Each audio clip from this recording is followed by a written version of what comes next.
কিছুদিন আগেই মুক্তি পেয়েছে তার নতুন ছবি বিনোদিনী, একটি নটির উপাখ্যান। ছবিতে প্রশংসিত হয়েছে তার অভিনয়, জাতীয় স্তরেও পেয়েছেন স্বীকৃতি।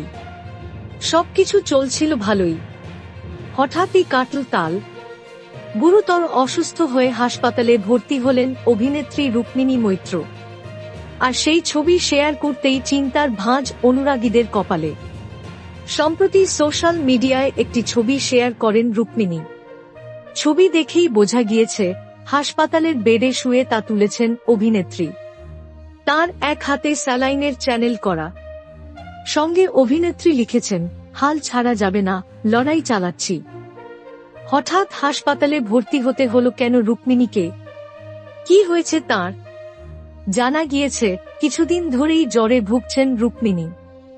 সম্প্রতি খাদান এর ৫০ দিন পূর্তি উপলক্ষে দেবের আয়োজিত সাকসেস পার্টিতে কিছুটা দেরি করে পৌঁছেছিলেন Rukmini.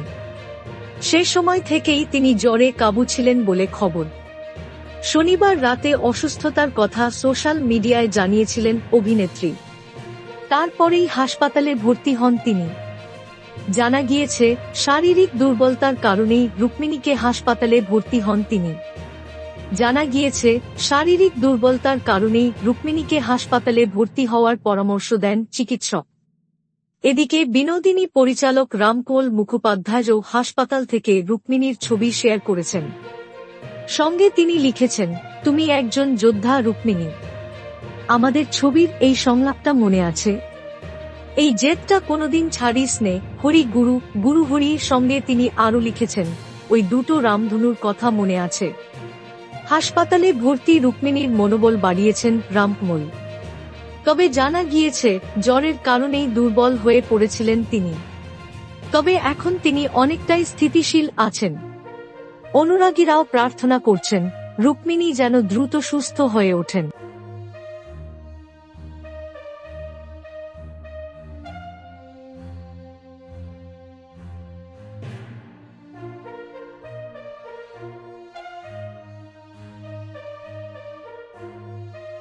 Thank you so much for watching our videos. Please do like, share, and subscribe our channel.